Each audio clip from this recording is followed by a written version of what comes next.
Provision of income tax act 1961 regarding penalties. First है failure to file return, section 158 BFA sub section 2। इसमें penalty है minimum 100% of undisclosed income और maximum penalty होगी 300% of undisclosed income.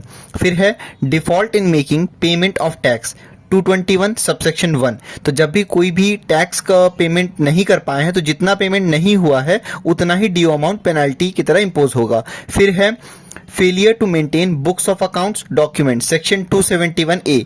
जब भी कोई भी एसएससी अपना बुक्स ऑफ अकाउंट नहीं मेंटेन कर पाएगा तो उसको 25,000 रुपए की पेनल्टी पे करनी होगी।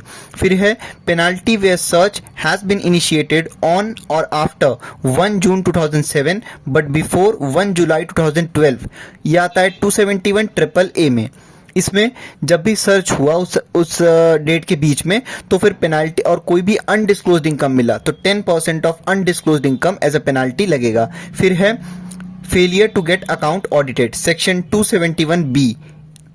जब भी अपना अकाउंट ऑडिट करने में फेल हो जाएंगे तो फिर 0.5% ऑफ टोटल सेल्स या फिर 1,50,000 रुपीज, इन दोनों में से जो भी अमाउंट लेस होगा वही पेनल्टी के तौर पे होगा। फिर है failure to furnish report 271BA। जब भी रिपोर्ट फर्निश नहीं कर पाएंगे तो 1,00,000 रुपए की पेनल्टी इंपोज होगी। फिर है failure to deduct tax at source 271C। जितना अगर पूरा ही टैक्स एट सोर्स डिडक्ट करना भूल गए हैं तो वो पूरा अमाउंट एज अ पेनल्टी इनको पे करना होगा। अगर कुछ पार्ट पे करना भूल गए हैं तो उतना पार्ट एज अ पेनल्टी इनको अब पे करना होगा। फिर है 271D और E। डी कहता है failure to accept loan or deposit by cheque or draft etcetera. मतलब कि जब भी कोई एसएससी 20,000 या उससे ज्यादा का लोन चेक या ड्राफ्ट से नहीं लेता है तो फिर उस कंडीशन में जितने अमाउंट का उसने लोन लिया है उतना अमाउंट एज अ पेनल्टी पे करना होगा।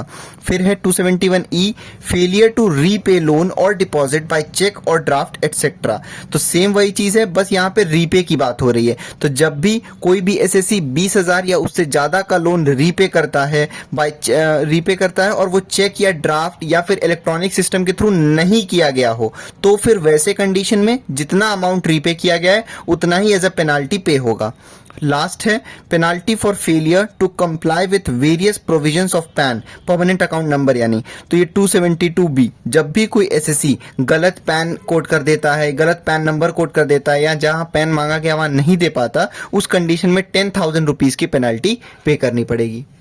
डिटेल एक्सप्लेनेशन के लिए आप लोग मेरा यूट्यूब चैनल चेक कर सकते हो।